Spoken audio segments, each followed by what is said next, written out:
On this week's show, we hear how Jane Goodall changed the world. We've lost this connection to our heart, to love, compassion, to nature. And we speak with a primatologist who studies tool use in chimps in Gombe and worked with Jane Goodall. She starts to realize that they have personalities. And she's able to actually bring humanity closer to the natural world.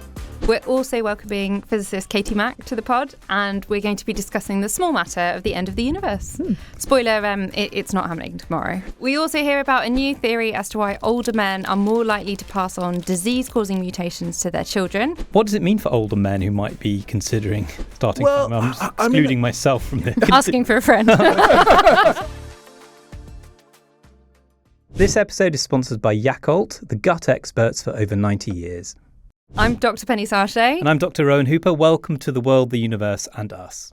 We're going to start with Jane Goodall. When she died last week, aged 91, there was a huge response from around the world, and that's a sign not just of how much she was respected and admired, but also what she achieved. She changed the world, didn't she? Firstly, with her discovery of tool use in chimps, amazing discovery, and then again with her conservation advocacy around the world. And Rowan, you wrote about her. Yeah, I mean, the top line is that discovery of that chimps make and use tools, and that overturned our assumptions of human superiority. That was the key thing. That's what makes her such an important figure in the 20th century. But I think that something that perhaps gets overlooked a bit is her compassion and empathy for animals, that kind of enabled her to make those discoveries in the 60s. And then after those discoveries, she read Animal Liberation by Peter Singer in 1975.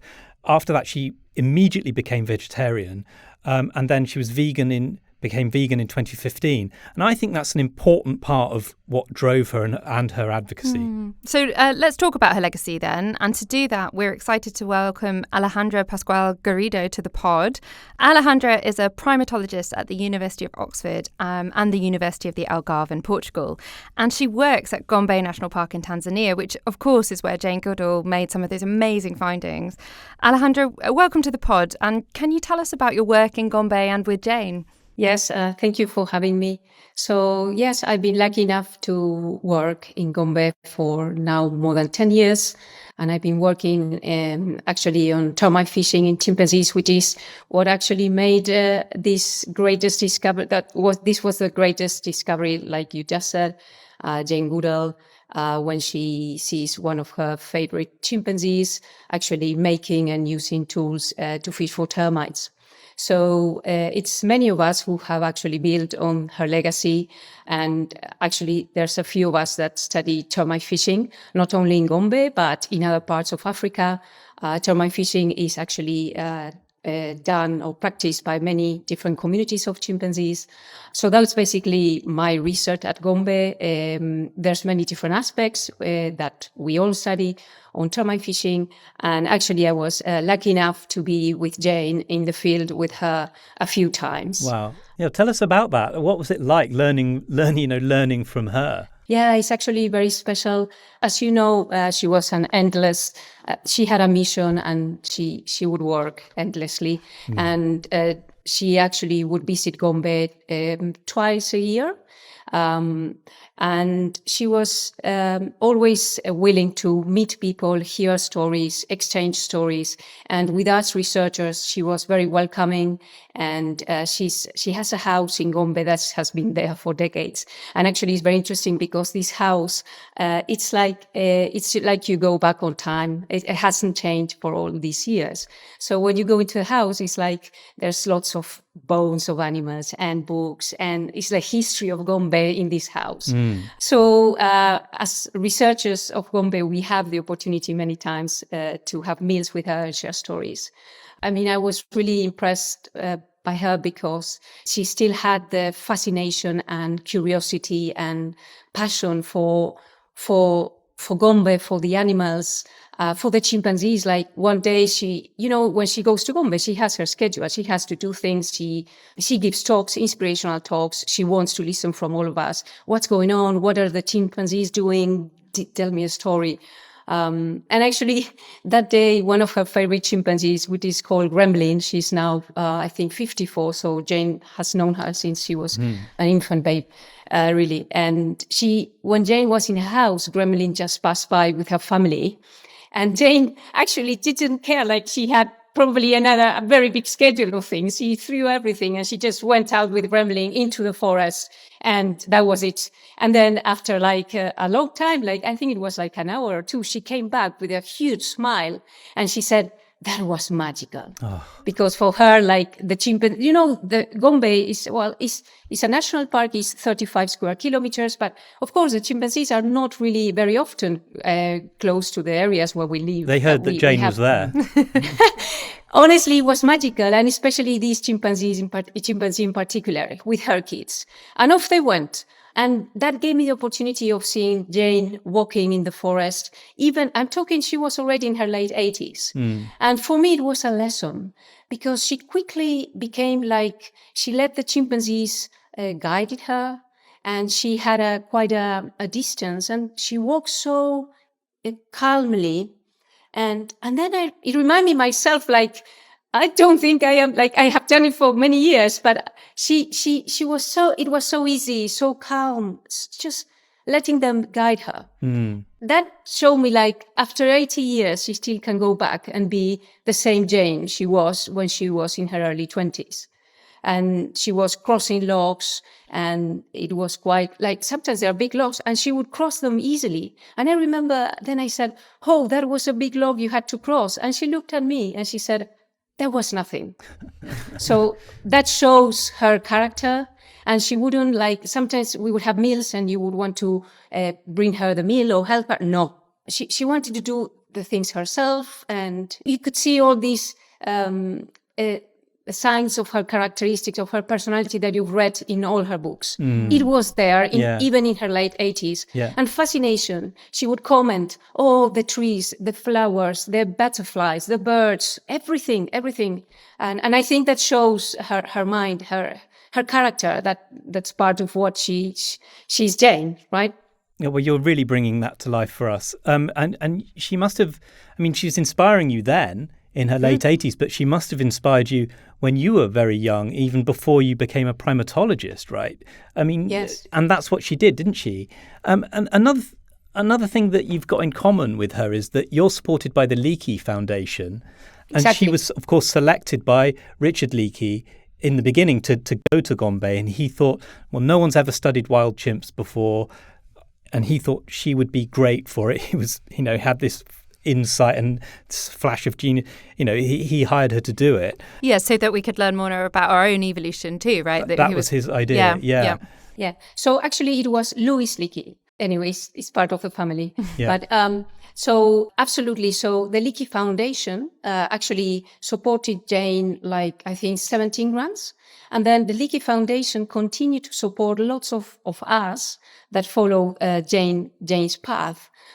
So the Leakey Foundation has actually played a very important role, not only in Jane's life, but with many of us that follow her path. And regarding Louis Leakey, so Jane basically, her dream was to live with animals. And when she was a little girl, she was still very, very curious about the animal world. And she was reading books, and one of the books she really liked was Tarzan. Yeah. So then her dream becomes, I want to go to Africa and live with wild animals. So people would look at her and say, oh, that's a girl's dream, at that time. And she persisted. And one day, she had a very good friend, and she said, you know what? My parents have a farm in Kenya. You should come. You should come to Africa because I know you're passionate about this dream of yours. So she didn't have enough money, but she did some waitressing and she saved the money. She took a boat, which took many days, and she arrives in Kenya. And when she gets to Kenya, this same friend says, you know what, you should meet Louis Leakey, who at the time was the head of the National Museum in Nairobi. So she goes and meets with Louis Leakey, and as soon as she gets into that office, she's surrounded by bones, animal skulls, books. And Louis Leakey there, he sees her passion, And actually, he kind of started talking to her about animals. And she knew a lot already because she read any possible book that existed at the time of animals. So Louis Leakey sees this on her, and he starts to see that she has some qualities that would be actually very good for someone that needs to go to the forest and live with chimpanzees. And actually, at the time, no one has done this. Well, there was a few tests, some people that tried, but they didn't last really. So Louis Leakey said, I think she has the patience. She's brave. She can observe. And she, surprisingly, she didn't have any training. So she goes, and actually Louis Leakey actually likes that because he thinks with an uncluttered mind, with not having all the academic background, she might see this with fresh eyes. I did wonder about that it wouldn't happen now, would it? And I think generally perhaps it's a good thing that scientists are trained and then they do the science. But there is something positive that certainly with Jane, we got this amazing thing that we wouldn't get that opportunity Well, if you anymore. think how much our view of animals has changed, partly because of her work, you just weren't supposed to think then that animals had an inner life or a consciousness or were anywhere near as smart as we now know that some of them are. And so I guess she had the advantage of not having that kind of bashed into her at university. And so she could, like you say, come to it with an open mind. Yes, and actually when she arrives there, then she starts... What she does is she just goes out. She went there with a pair of binoculars, a notebook, and her shoes, and then she goes there and she starts to see. So at the beginning, of course, chimpanzees would run away because they were scared about humans, but with a lot of patience and determination and bravery, and she was fearless. She manages to get closer and closer to chimpanzees. And then she starts to see all this careful observation. She starts to realize that they have personalities, they have emotions. And she gives names to the chimpanzees, which at the time was terrible for people in academia. They would say, no, you should give numbers. And then she says, that's my way. I'm going to do it my way. Actually, a lot of people thought, well, she's a National Geographic girl cover. She's there because she has great legs and all these kind of things that today wouldn't be acceptable. Yeah. And she knows that, but she continues and she develops a kind of relationship with them that allows her to get deep inside their lives. So she starts to describe their emotions, culture. They could fight. They also have a darker side. She discovers that they hunt, that they eat animals, that they can kill each other, that they have wars between communities. So this starts to show that there were lots of human-like behaviors in our closest living relatives. So until then, we consider our great ape cousins to be a very distinct family, very different from us. And she's able with all of these to actually bring humanity closer to the natural world and to our relatives. So that's one of her biggest legacies is there. And actually now, even today, there are many chimpanzee field sites across Africa, and we all use names. So we are still using her methods that were so highly criticized at the time. Can I ask you about termite fishing then? Because that finding she made with using a stick as a tool to get termites out of a hole, it sort of meant we had to redefine ourselves because at the time we saw tool use as this uniquely human thing. But decades later, you and others are still studying this particular behaviour. What more have we found out about it since? We have found out a lot of things about termite fishing, and actually chimpanzees are incredible tool users, and they make and use lots of tools in different contexts. And the more complex tools are those that they use for foraging. And not only termites, they can forage on army ants. So these are very aggressive ants that they are in the forest. And if an army ant gets hold of you, you're going to be bleeding, and it's terrible. They use tools for collecting honey from honeybees. But termite fishing is particularly interesting because, first of all, it's very easy to know where they're going to do it because you just go out to the forest and you look for the termite mounds. Unlike army ants, where it's not so easy to get these nests to see them. So this has allowed researchers to spend Actually, termite fishing is highly practiced by females, because if you have an infant, it's a great way to get a food resource without having to carry your infant trying to hunt a monkey. So the chimpanzees females might spend actually up to 5 hours. So it allows you to be there for a long time. So across the years, we have done many studies. And for example, we have learned that chimpanzee mothers teach their infants on how to use and make these tools. So how do they do that? What they do is when they have an infant beside them, which the infant will be with the mother for a long time, they share the tool. So it's like if you would have your kid and you're using a fork, and you give your kid a fork so that he starts getting used on how to use that fork. So it exactly operates the same way in chimpanzees. So the mother is very happy for the kid. Sometimes the kid steals the tool from her, or sometimes she gives the tools intentionally. So it allows us to, we know now that teaching is happening in chimpanzees. It also, we can understand the cognition behind tool use. For example, sometimes chimpanzees will be walking in the forest, and suddenly they go and they strip a piece of stick or plant, and there's no termite mound that you can see ahead, but the chimpanzee would walk for a few more meters and then suddenly goes directly to the termite mound. So that's future planning ahead. So it tells us about the cognition. And we have learned, recently actually, our work has shown that chimpanzees are also capable of selecting the right materials to make these tools efficient to fish termites. Because not every tool would fish a termite. Because if you use a very thick stick and you put that into the termite mound hole, you will not get any termites, because the termites cannot bite on them and it would not go into the termite holes. So basically, you insert the tool that goes into the holes, the inside tunnels, and these tunnels are convoluted tunnels. So you need a material to be very flexible.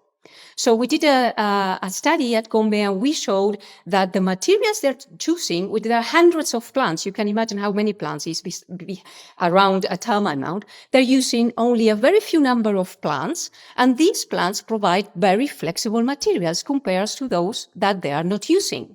So that again is showing you the cognition behind all these tool use.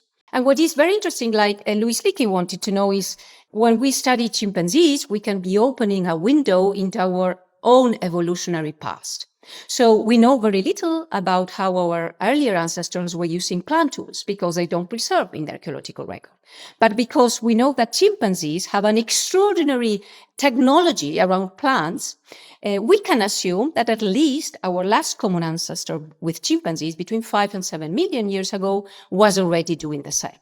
So we can go really, really back in time that, for example, from the archaeological record, we couldn't, because we cannot simply see those tools because they do not preserve. As you've shown us, like the work on chimps is flourishing across different sites in Africa, and we're still learning all these things.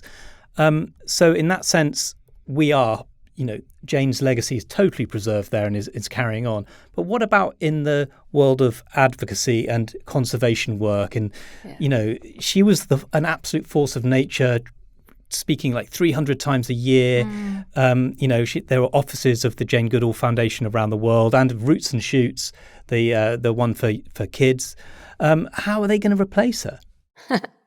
Well, to be honest, I think Jane's work will continue throughout all of us, throughout all her Roots and Shoots programs all around the world, through all the Jane Goodall Institute offices that there are more than, I think there are 25 or more across the world, throughout the people she has inspired, not only to follow her steps, that's my case, and many others of my colleagues, but also people who have been inspired by reading her popular books. And then when you read her popular books and you read and you listen to her messages, you feel also inspired to try to make a change, to recognize that everyone can make a change in their everyday actions. So the legacy will continue. She was an incredible storyteller. She was so people would love her stories, and she was calm. Like I remember in Gombe, she would always in the evening she would call everyone that was working there, which is a lot of people now. And as soon as she entered the room, everyone went quiet. And then her silent presence was more powerful than anyone speaking. She just had this, she could connect with people and tell stories. She was fanatic of, she would tell stories, because if you tell stories, it touched people. So you're more likely to, if you are trying to win a battle, to make people understand that animals are not supposed to be seen as objects, but they have their role in the natural world and in our world. And we have also our place in nature, like they have. Alejandra, thank you so much for sharing. What a pleasure to hear those memories of Jane Goodall. Thanks. Did you know that Yakult has an amazing amount of science behind its iconic bottle? Yakult's founder, the Japanese scientist Minoru Shirota, spent many years investigating intestinal bacteria. He selected and cultivated a unique strain of friendly bacteria, L. casei shirota, and in 1935, the first bottle of Yakult was produced. Fast forward 90 years, and Dr. Shirota's work is continued with passion by hundreds of scientists and researchers seeking future applications for this unique, friendly bacteria. For more information, visit yakult.co.uk. Okay, let's talk about the end of the universe. We have with us Katie Mack, who's an astrophysicist at the Perimeter Institute in Canada, where she holds the Hawking Chair in Cosmology. That's such a cool title, isn't it? The best, surely. In cosmology and science communication. Yes, that's right. And Katie's the best-selling author of The End of Everything. Welcome to the pod, Katie. Thank Straight you. from the airport. Thank you for coming. Let's dive in. You know, you're not a doomster, a doomy person, but why? So why the end of everything? I do cosmology. That's my research, and mostly I study dark matter and things like that. But I've also done a little bit of work on the beginning of the universe, and through just my cosmology career, I would encounter different ideas about the end. And I was always fascinated with this. And I hadn't really done my own research on that aspect, but I always thought it was a really interesting question, like what's going to happen in the future? And there are lots of different possibilities. And so when I started thinking about writing a book, I realized that there are a whole lot of books about the beginning of the universe, and there are very few about the end. And some of the ones that had come out were sort of before we knew a lot of what we currently know about the future of the universe or about what the universe is made of. And I thought it would be a fun way to share some cosmology, some physics with people, but also get into some of these really deep questions about, that part of our cosmic story. Because, everybody knows the beginning of the story is important, where we come from, but we also really want to know how it ends. So give us a flavor, because there are several scenarios, aren't there? And people argue and think about which ones they could be. What's the current favorite? Yeah, so as you say, there are a lot of ideas. The current, I think, sort of default idea among cosmologists is something called the heat death, which is where it's also sometimes called the big freeze. So the idea is that the universe is expanding. It's been expanding for a long time, and that expansion is speeding up, and it kind of just is emptying out. The universe is getting more and more diffuse, colder, darker, emptier, and over a very, very long time, trillions and trillions and trillions and trillions of years, the energy density of the universe will go down so much that there's basically nothing's really going to happen. In the future, you get to this point where everything kind of decays into sort of waste heat, through sort of just entropy, just disorder increasing. And eventually everything's so spread out and all that's left is like little bits of stray radiation from the decay of everything.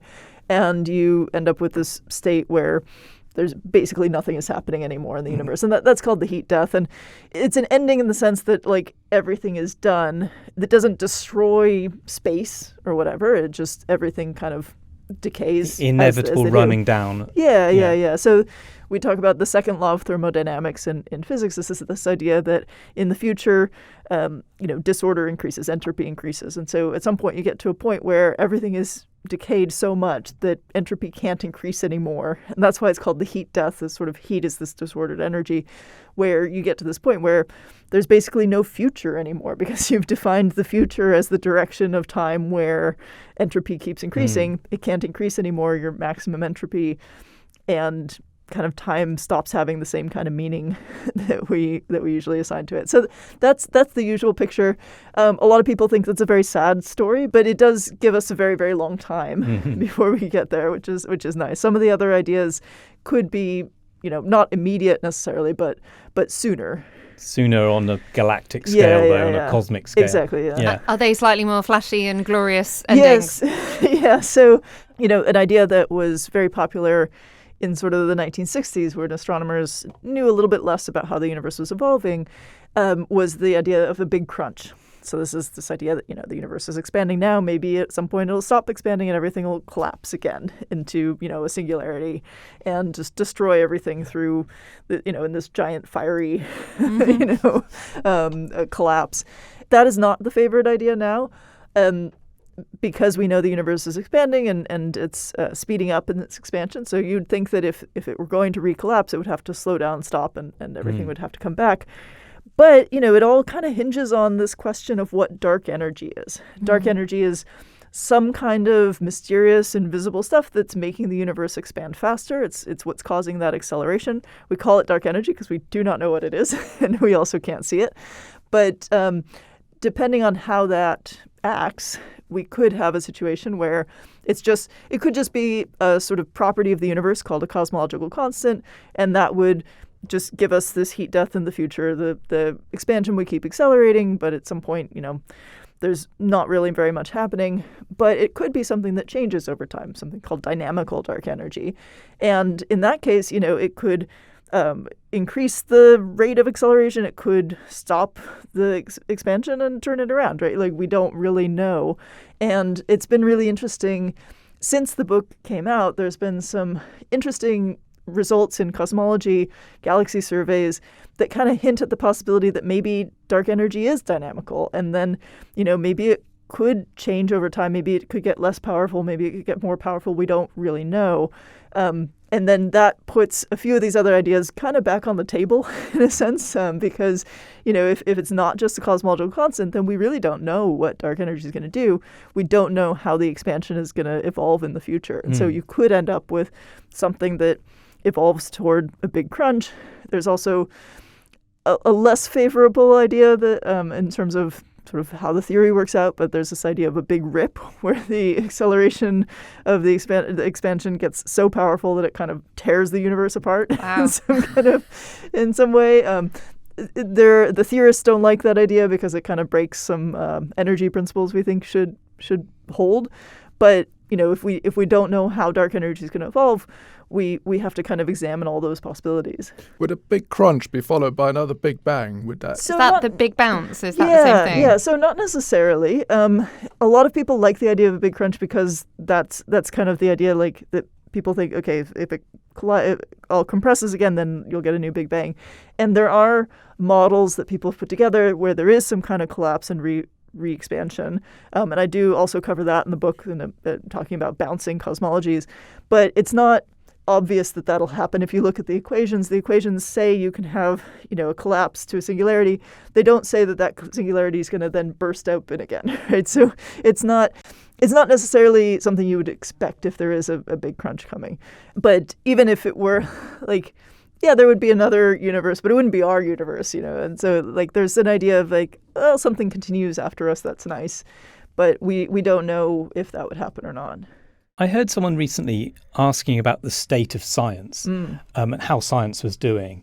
And the reply was, and we're going to have to get Ollie, our producer, to beep out the word I'm about to say. But the reply was, biology is fine, but physics is and the idea being that the standard model we know it doesn't explain everything, but we can't break it. And physicists are, tearing their hair out. Is physics in trouble? So I think we're in a really fascinating place in both particle physics and cosmology. And these are kind of my two areas of interest, right? So in particle physics, we do have, as you say, the standard model of particle physics, which is this theory that encompasses all of the particles we've ever detected in experiments, everything we know for sure is a component of matter and energy in the universe. And it's an extremely well-tested theory. We haven't managed to break it. There are a few places where we observe something that's not exactly in line with the standard model, but we know, like, there's small adjustments. But it doesn't include dark matter. It doesn't include dark energy. And so we know there's stuff in the universe that are not included in that. And we don't know exactly where to go from here with the standard model. That's part of why I study dark matter, is because if we do figure out what dark matter is, that gives us a clue to the next step for particle physics.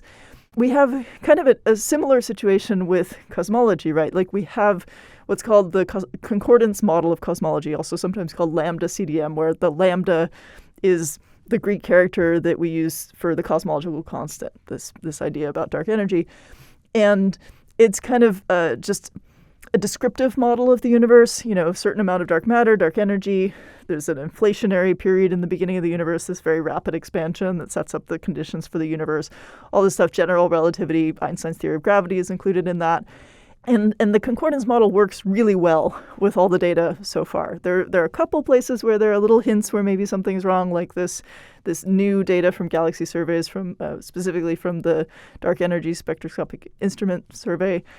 But there's most of what we see is pretty much in line with the concordance model, but the concordance model doesn't have sort of the fundamental basis. Like we don't know what dark matter is, we don't know what dark energy is, we don't know why or how inflation happened, if it did happen. And we're pretty sure that general relativity can't be the complete story, or quantum mechanics can't be the complete story because they don't fit together, but we don't know how to fix that either. So in both of these cases, in both particle physics and cosmology, you have this situation where you have an extremely well-tested model that works great with all the data, but we know it can't be the full story. And so the kind of thing we're doing right now is trying to find what are the edges of the validity, how do we test like what's next? And I think that it's a great opportunity. I don't think that it's a bad place to be. I think it's an exciting place to be because there are so many different ways to explore all these questions, especially around things like dark matter and dark energy, around the beginning of the universe, higher precision tests of particle physics, looking at, examining like the Higgs boson and what that tells us about the beginning of the universe and possibly the end of the universe, because there's also a possible ending of the universe that involves the Higgs field, this energy field associated with Higgs boson, where it could change in character and destroy the whole universe.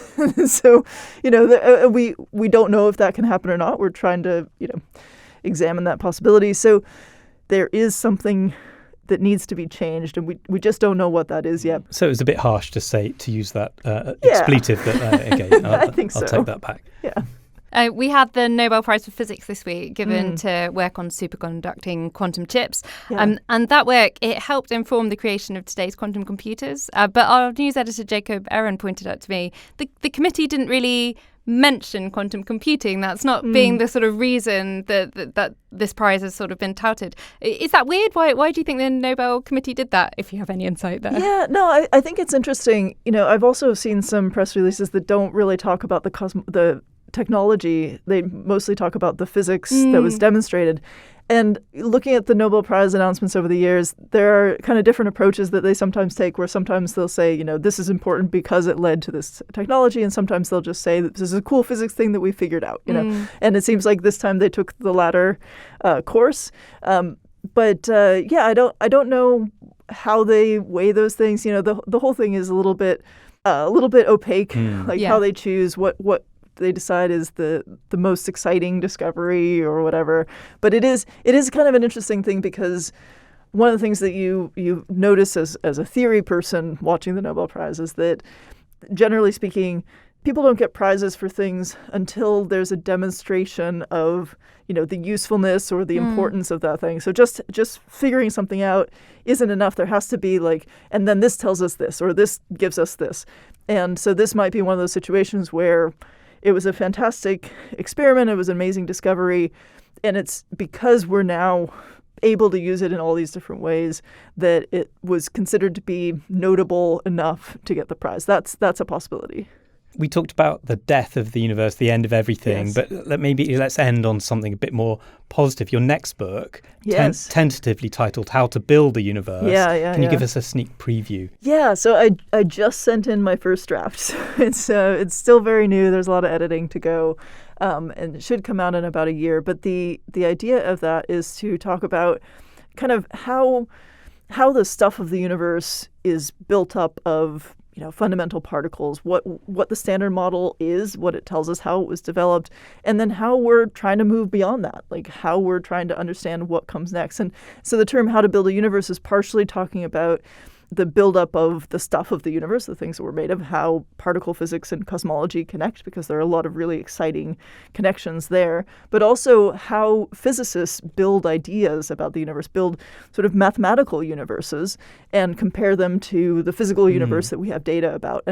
And so a lot of it is kind of leaning into this question of like, what does a theoretical physicist do? What is the point of making these mathematical cartoons of the universe? What does it tell us? And are they really telling us about the universe? Like, is this the right approach? So it's been really fun to go through sort of what we know about, like, what everything is made of and how we got to that picture, and how the quantum mechanics of everything is just this very counterintuitive understanding of like how things work at the subatomic level, which is not, they don't work like objects and things anymore. There's a totally different kind of mix of energy and matter and fields and all that. But also, talking to a bunch of theorists who are really trying to push the boundaries of the standard model and trying to really understand, how does quantum gravity work? How are we going to understand the origin of everything in our universe? And learning about what you do when you don't have like a definitive experimental data, cache to work with, right? Because there are some of these theories where we just can't get to the energies we need to test these theories yet. We can't build colliders big enough. And hopefully there will be clues from things like cosmology or from, other kinds of experiments where you get information around the edges. But in the meantime, we have theories and we'd like to be able to figure out what comes next. And so there are strategies that theorists use to, come up with kind of science fiction versions of the universe built on different principles and compare those to what we actually see and see, like, it can be a rigorous process and you can kind of get to new insights about the fundamental principles behind the universe. But it's a little bit different than I realized before I started writing this book. So it's been really exciting to go through that. Oh, well, we look forward to that, and maybe come back on next year and talk about that. That'd be great. Sure. Now, we've long known that being an older mother can increase the likelihood of children having certain genetic conditions, things like Down syndrome. But it's also become clear in recent years that being an older dad can have an effect too, because sperm accumulate mutations as men age. Now, a new and surprising study out this week suggests that the risk is actually greater than we realised. And Michael LePage, you reported on this for us. What's the story? Yeah, so this is a study in which more than 100,000 sperm from about 80 men of all different ages were sequenced.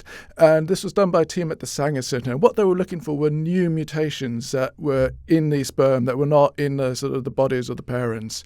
And so it's the most comprehensive study of this kind that's ever been done. And for me, there were three really striking findings. So the first is this risk of sperm having disease-causing mutation. So what they found was if you're in your early 30s, there's around 1 in 50 sperm have a disease-causing mutation, but that rises to 1 in 20 by the age of 70. So that's a more than a doubling of the risk. So it's pretty substantial.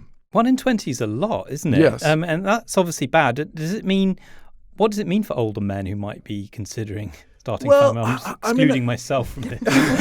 But what does that mean? Is there anything that could be done to reduce the risk? Yeah, I mean, this team are not making any specific recommendations, but they did say that, there are various screening techniques that if older men are starting families and they're concerned that they can take advantage of.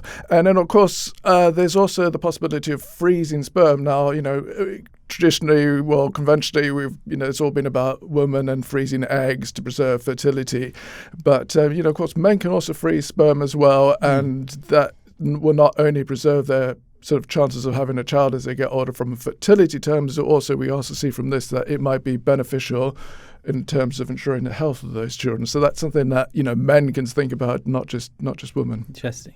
It does feel long overdue, doesn't it, to acknowledge that not just egg quality, but also sperm quality has an impact. Yeah. But Michael, what's going on here in terms of biology? Is this just a case of these stem cells just steadily accumulate mutations with age, and the older you are, the more there are?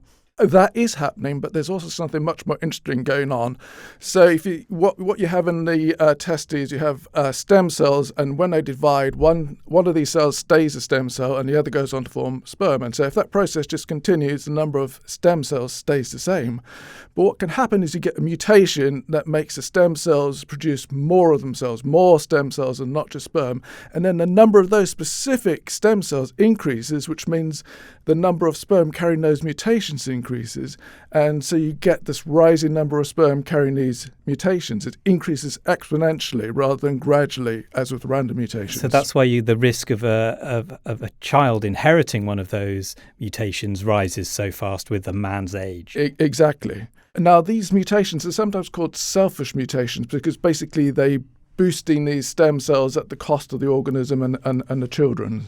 And the important thing about them, so with the random mutations, most random mutations have no effect because most of our genome is junk. So although the rate of random mutations can be quite high, they don't matter so much. But with these selfish mutations, they're affecting key growth genes. So they have a really big impact on children. They can cause some very serious genetic disorders. We've known about this phenomenon for a while, but we've only known about it in relation to a handful of genes. So I think the most famous condition is sort of short stature. It's called achondroplasia or dwarfism sometimes. And that is one of these cases where the percentage of sperm carrying this mutation increases over age because it's a selfish mutation. But what's happened with this new study is they found more than 40 genes where mutations can result in selfish sperm. So this is much bigger phenomenon. It's much more widespread than we thought. It's quite a perspective-inducing thing for me to think, as an older man, that this is going on right now.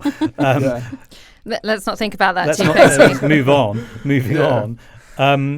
How come, I mean, I guess with the short stature one, it's understandable we knew about that because it was a very obvious mutation. Why has it taken so long to find these other ones? Well, so if you think about it, what you're trying to do is identify mutations in individual spermatozoa. And the trouble with doing that is that all sequencing methods make errors. And so when you try to do this, you couldn't be sure whether if you might see something that looks like a mutation, but you couldn't be sure if it really was a mutation or if it was an error due to the sequencing.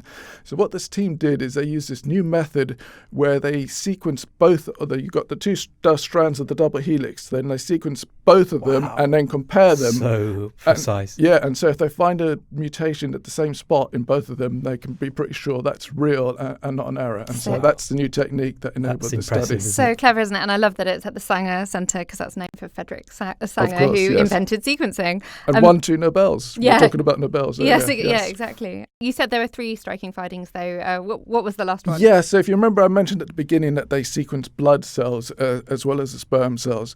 So they found a lot more mutations in the blood cells. But what they could also do is they could say, right, we can see that if this man that these blood cells came from, we could see that there's a connection between his lifestyle. So particularly smoking, you won't be surprised about, but also drinking and whether that person was obese or not. That had a big impact on the number of mutations in the blood cells.